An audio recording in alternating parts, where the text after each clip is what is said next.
Bang Emok tuh kalau tidak ada kegiatan-kegiatan yang negatif aslinya ya baik-baik aja. Bang Emok yang negatif gitu. Dalam rangka pengawasan terhadap koperasi-koperasi yang melakukan setelah kita evaluasi adalah koperasi sehat dan kebanyakan BMI memang, alhamdulillah.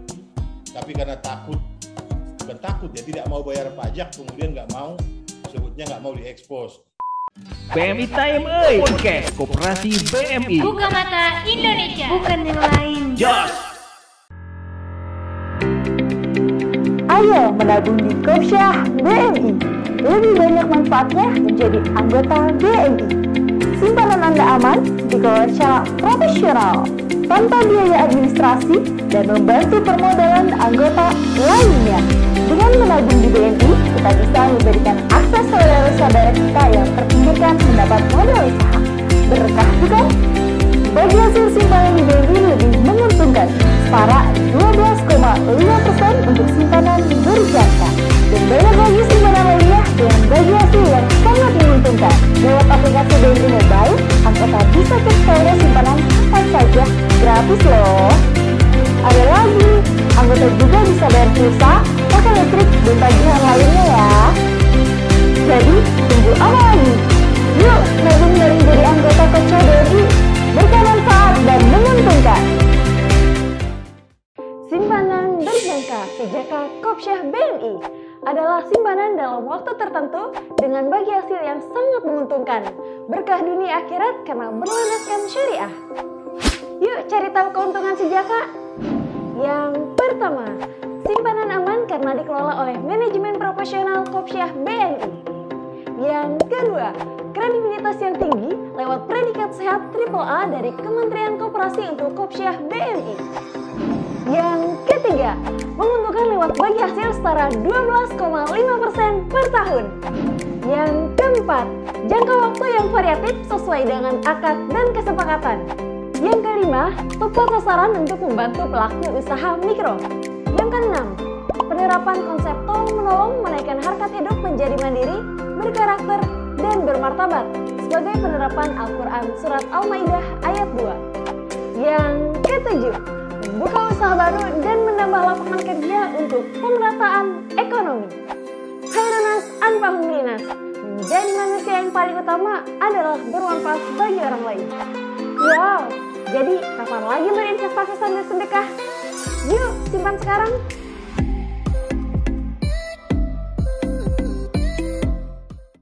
Lelah dengan rutinitas sehari-hari. Mungkin liburan jadi salah satu penawar yang baik. Tapi bingung nih, mau liburan kemana? Aha, BMI Tour and Travel solusinya. BMI merupakan agensi tour and travel yang menawarkan berbagai macam liburan ke seluruh Indonesia. Tenang, BMI juga melayani liburan ke beberapa negara loh. Wow! Dan jika Anda ingin berlibur sambil ibadah, BMI juga menyediakan wisata religi. Mau tahu ada promo apa aja? Nah, kalian bisa langsung cek Instagram BMI Tour and Travel. Dan lebih lengkapnya lagi, kalian bisa kunjungi website klikbmi.com. Yuk, tunggu apa lagi? Mau liburan? Ya BMI Tour and Travel solusinya. Liburan aman, nyaman, dan terpercaya. Wisata berkah bersama BMI Tour and Travel.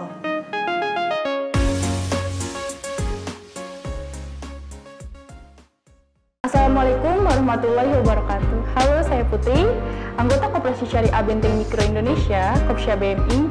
Umur saya 19 tahun, meskipun saya milenial, saya menyimpan uang di koperasi. Saya sadar kalau di koperasi bukan hanya meminjam, tapi juga menyimpan. Simpanan saya bermanfaat untuk anggota lain, selain bermanfaat untuk anggota lain, bagi hasilnya tidak kalah dengan di lembaga keuangan lain. Simpanan saya aman, dan insya Allah berkah manfaat. Untung bareng Kopras. Wassalamualaikum warahmatullahi wabarakatuh.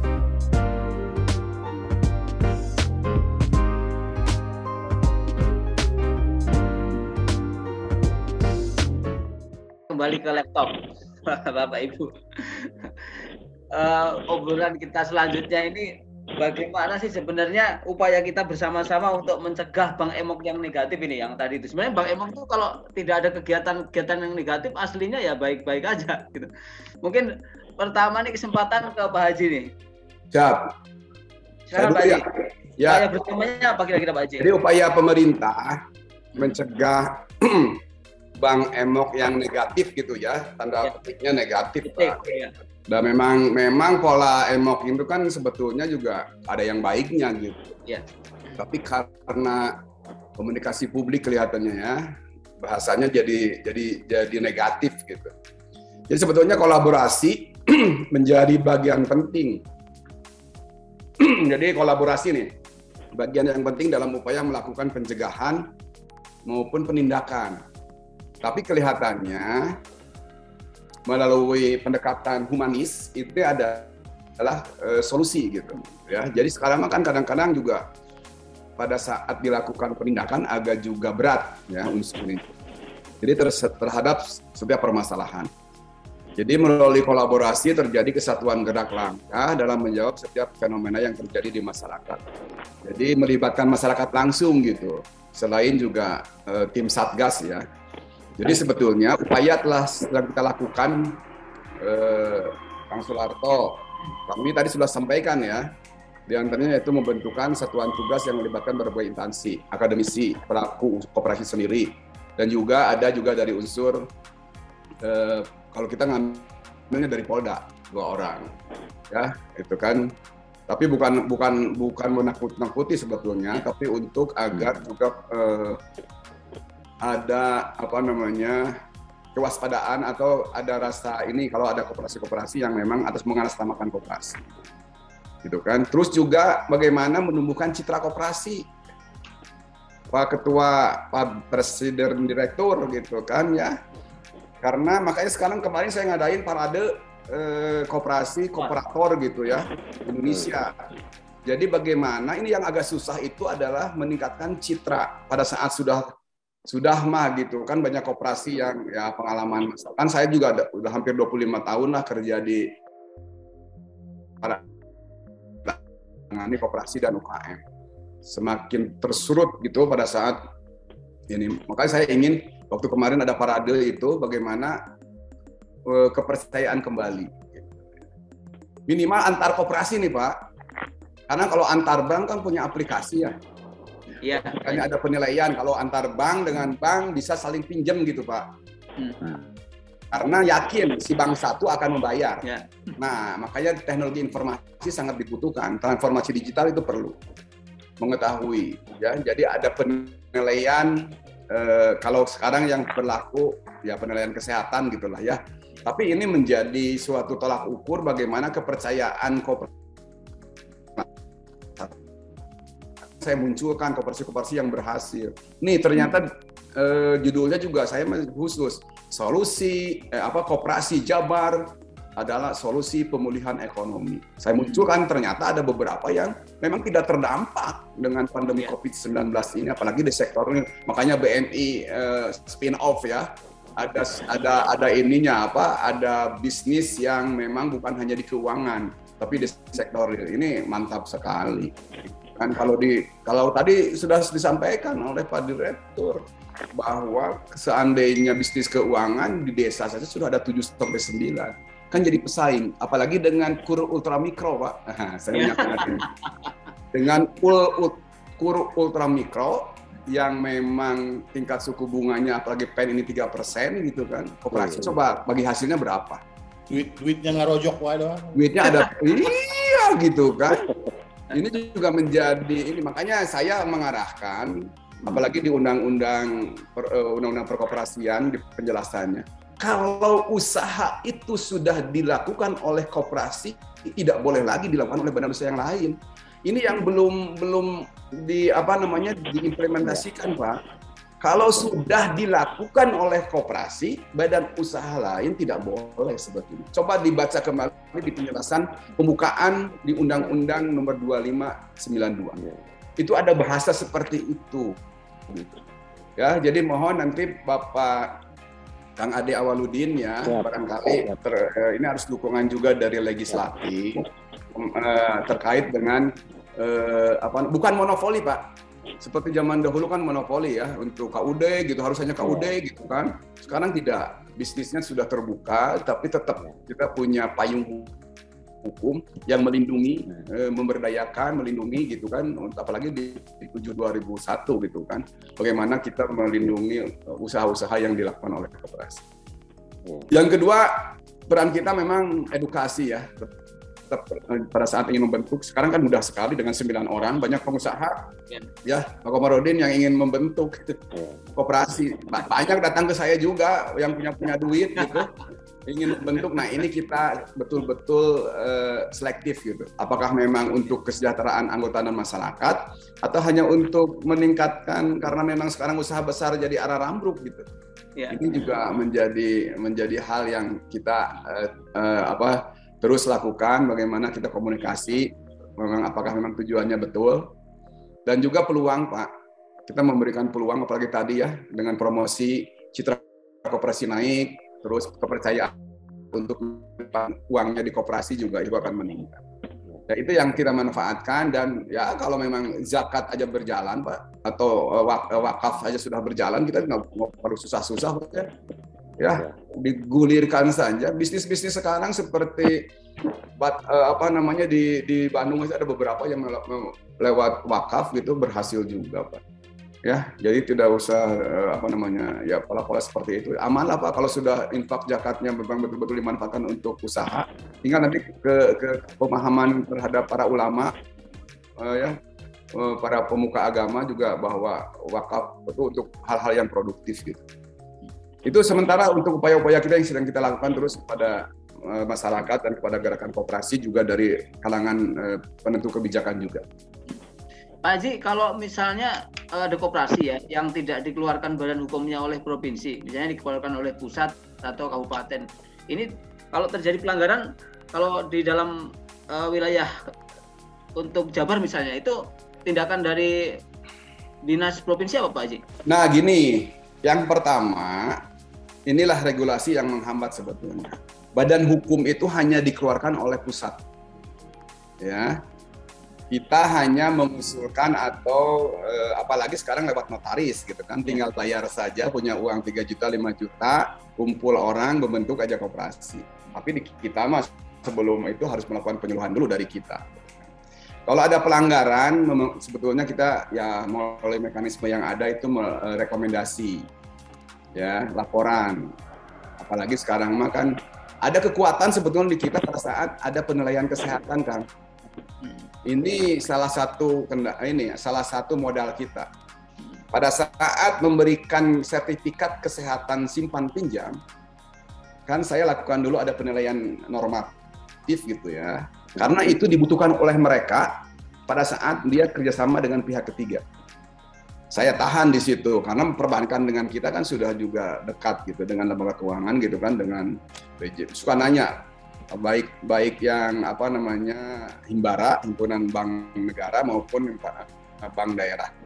Pak Kadis, ini sudah RAT baru setahun gitu kan, apakah ini boleh kita dukung atau ini gimana koperasinya sehat atau cukup sehat gitu kan. Nah makanya saya sangat ketat sekarang pada saat kita melakukan penilaian kesehatan simpan pinjam. Kita cek dulu ke lapangan, dan juga kan sekarang tidak ada kewajiban, ada kelemahan juga tidak ada kewajiban pada saat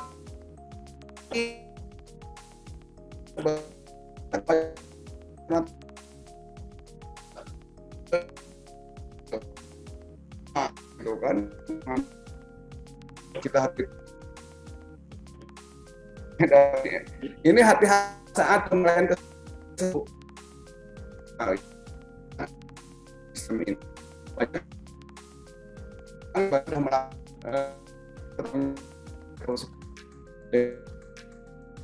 kalau di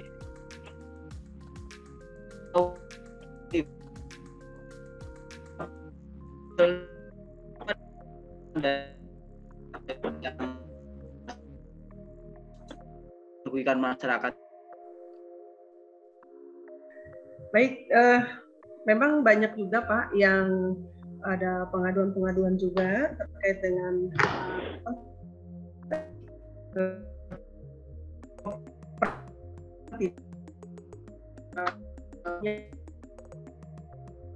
sudah dibuka. Kami tim memang sudah ada tim dalam rangka pengawasan terhadap koperasi-koperasi yang melakukan praktek di luar prinsip-prinsip itu dengan melakukan pengawasan secara legalitasnya. Kemudian kami juga melakukan satu pendekatan secara persuasif kepada lembaganya. Namun memang kegiatan ini Pak kita lakukan pada saat 2019 yang lalu. Namun karena memang situasi dan kondisinya sekarang ini pandemi, jadi memang saat ini memang masih belum lagi dilakukan seperti itu. Tapi memang kami sudah melakukan itu ternyata seperti itu. Dan selain kami melakukan pengawasan, kami juga tetap selalu melakukan edukasi terhadap masyarakat dan juga kepada aparat tentunya yang tadi saya sudah sebutkan bahwa aparat RT dan juga kelurahan untuk sama-sama kita meluruskan bahwa yang disebut dengan koperasi yang betul-betul sesuai dengan prinsip yang sudah disahkan oleh pemerintah pusat dari kementerian itu kita sampaikan kepada masyarakat. Mungkin itu Pak. Oke Bu, kalau bagaimana upaya menekankan bahwa pendidikan anggota di koperasi itu penting Bu untuk koperasi di Kabupaten?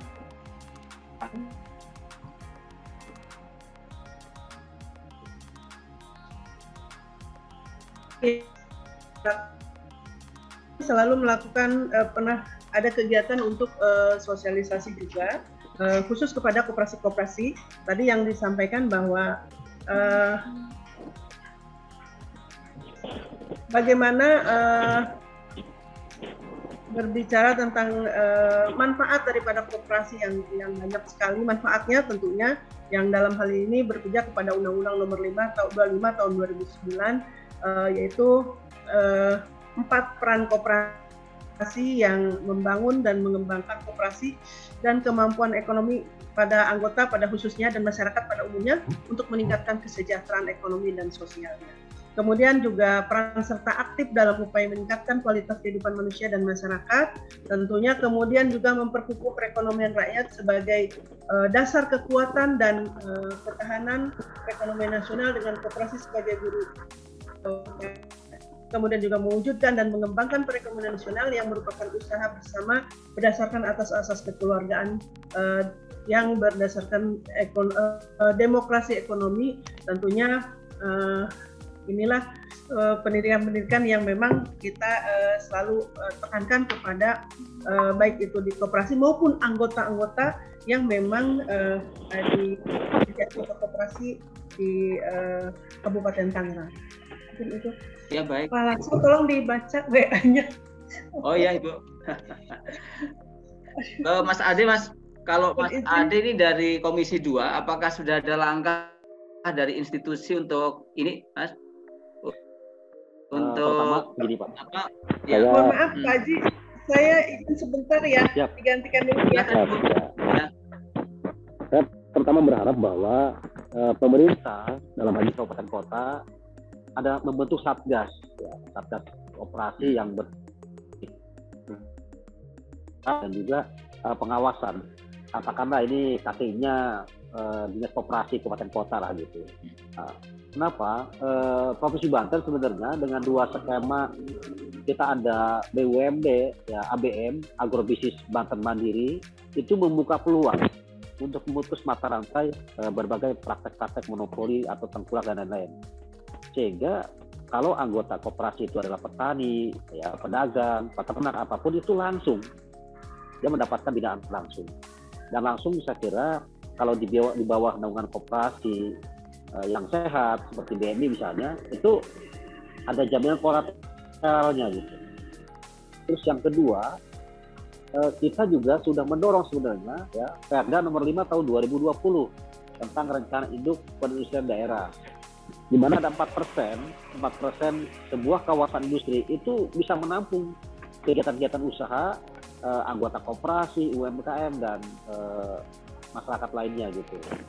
Nah, saya kira kalau koperasi itu hadir semua di itu tadi tidak ada istilahnya, saya kira koperasi dipandang hanya sifatnya pinjaman saja, tapi juga koperasi dia bersifat unit bisnis yang bisa diharapkan oleh masyarakat.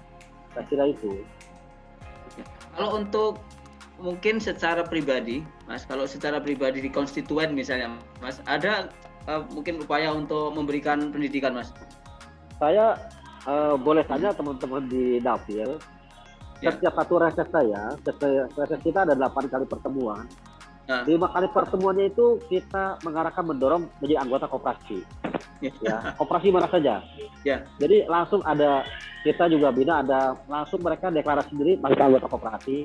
Ya, koperasinya macam-macam lah gitu. Tapi setelah kita evaluasi adalah koperasi bersehat dan kebanyakan BMI memang. Alhamdulillah. Ya. Kita rekomendasi BMI. Baik, Mas. Kalau ada, Mas. Ya. Oke. Lanjut ke Pak Ketua, Pak. Ini kira-kira perbedaan pembeda nyata, Pak Ketua, antara BMI dengan yang disebut dengan Bang Emok yang disampaikan Pak Haji Kusmana juga tadi ya, bahwa ya contoh ya yang holding itu kan mereka cuman lending dan banyak koperasi juga begitu. Jadi sebenarnya bukan koperasi itu simpan pinjam, simpanan. Itu tujuannya untuk kemandirian anggota. Koperasi yang baik tidak ingin anggotanya itu selamanya minjem, nggak pingin itu koperasi. Koperasi simpan pinjam yang baik pasti tujuannya kemandirian anggotanya. Sesudah dia bisa menyimpan, kita cari lagi usaha mikro yang butuh pendampingan, baik permodalan maupun pelatihan. Ya, life skill apa yang bisa kita transfer ke mereka gitu. Nah, jadi itu yang nyata itu. Jadi kalau ada sebuah mengaku koperasi, ya kalau LKM ya bebas ya. Jadi mengaku sebuah koperasi tapi hanya pinjaman saja, saya pikir sih, saya ingin bertanya juga sebenarnya, ada nggak kewenangan dewan juga dinas untuk menegur itu gitu. Dia kan pakai label koperasi tapi cuman lending gitu kan. Ini kan menjebak masyarakat gitu. Menjebak masyarakat. Kenapa koperasi pinjam-pinjam ya, Pak? Koperasi pinjam-pinjam aja. Iya, jadi mungkin cuma labelnya aja koperasi, tujuannya jualan duit gitu. Nah, koperasi yang benar tidak seperti itu. Nah, itu yang nyata ya, yang pertama. Yang kedua, setiap penyelesaian masalahnya itu bukan kekeluargaan yang dipakai, tapi kekerasan. Ya, koperasi yang benar penyelesaiannya kekeluargaan, diskusi. Saya kemarin aja masih ada anggota yang WA gitu. Terima kasih Pak, saya kemarin kebetulan pas COVID ini saya lagi musibah besar, nggak bisa bayar, saya sudah lapor, kemudian dilakukan treatment gitu. Nah, ini yang harus terbudaya. Nah, jadi image negatif koperasi di bawah pun ya tidak terlepas juga dari kita gerakan yang mungkin juga ya masih banyak yang setengah hati gitu ya, tidak mau diawasi. Gampang saja sebenarnya buat dinas kalau mau cek aja bayar pajak apa enggak koperasinya, bayar pajak enggak karyawannya gitu. Kalau sampai dia nggak bayar pajak Pak, itu sudah bukan koperasi, itu sudah pengusaha koperasi. Karena kewajiban kita warga negara untuk bayar pajak. Pajaknya besar, ngilu gitu. Tapi kan kalau nggak bayar juga undang-undangnya kan bisa membicarakan kita gitu. Nah, itu yang kedua ya. Jadi yang pertama tadi kalau dia hanya simpan pinjaman saja perlu dipertanyakan kekoperasiannya. Kedua, kalau penyelesaian permasalahan itu dia berani tidak selalu dengan kekeluargaan gitu, bukan kekerasan. Yang ketiga bayar pajak atau tidak. Ya, saya pikir 3 ini sudah cukup untuk mengetahui dia koperasi atau bukan. Ya, kenapa yang terakhir saya sampaikan? Ya, Pak Larto tahu persis banyak koperasi Pak Ade yang lebih besar dari BMI, tapi karena bukan takut ya, tidak mau bayar pajak, kemudian nggak mau diekspos. Alasannya kita mah begini-begini aja. Ya, padahal kita tadi kan itu khairun nas anfa'um linnas itu dari iklannya kan. Coba kalau kita nggak buat begini kan juga nggak tahu masyarakat tentang koperasi yang benar. Itu kenapa BMI terus-terusan selalu mengedukasi masyarakat. Begitu Pak Larto, 3 itu ya. Tulis gede-gede itu. Ya baik Pak. Pak Haji, Bu Yeni, Mas Ade. Ini kan jadi pelaku kalau Pak Ade yang ngomong.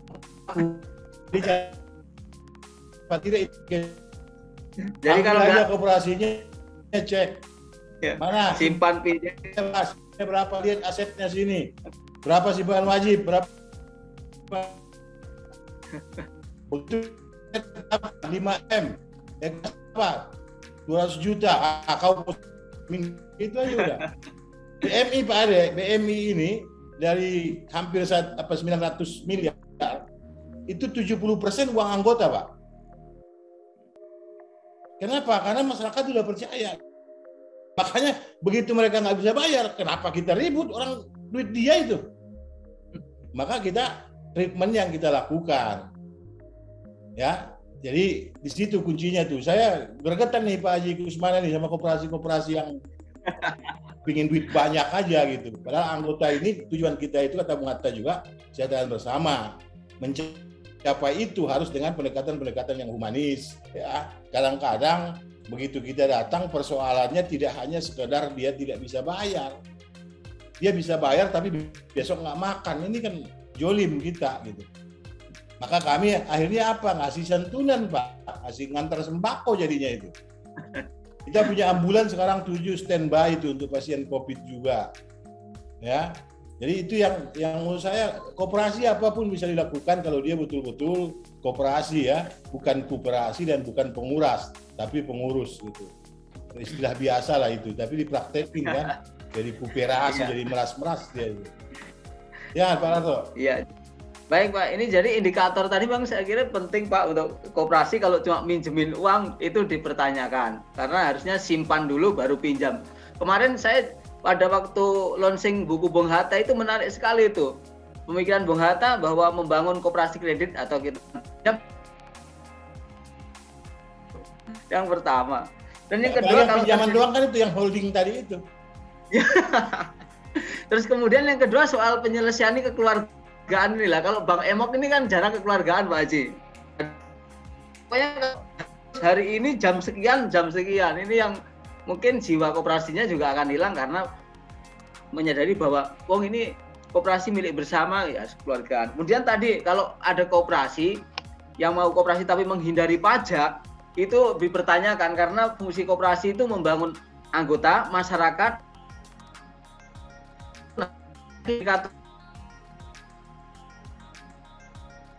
Penyelesaian nah iya Upanis. Ya, bukan dengan kekerasan sampai maghrib gelor-gelor pintu. Di BMI ada Pak Haji, BMI ada kadang-kadang malam ke sana karyawan kita ada, tapi itu udah janji malam aja datangnya gitu. Kita tidak boleh kita datang dengan tanpa janji, itu nggak boleh.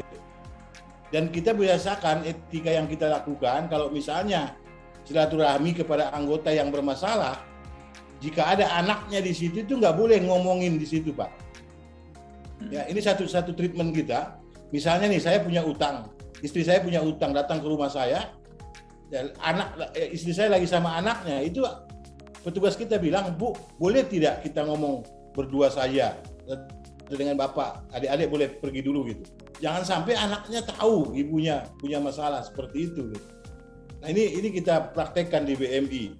Nah saya pikir itu kan budaya bangsa kita ya, kultur kita itu, warisan nenek moyang itu, ya.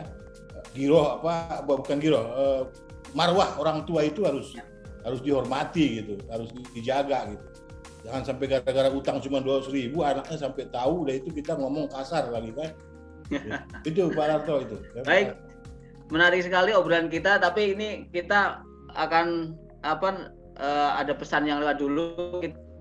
Doa restu bagi semuanya, kita sedang membangun kawasan BMI Center.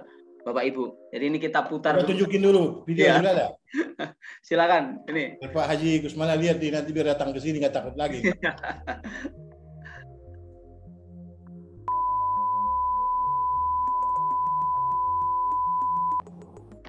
Baik, terima kasih.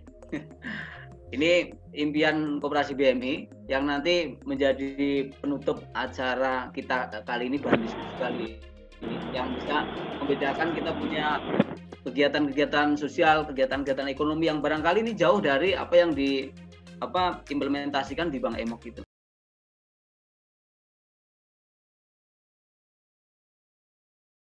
BMI Time Podcast Koperasi BMI. Buka mata Indonesia. Bukan yang lain. Jos.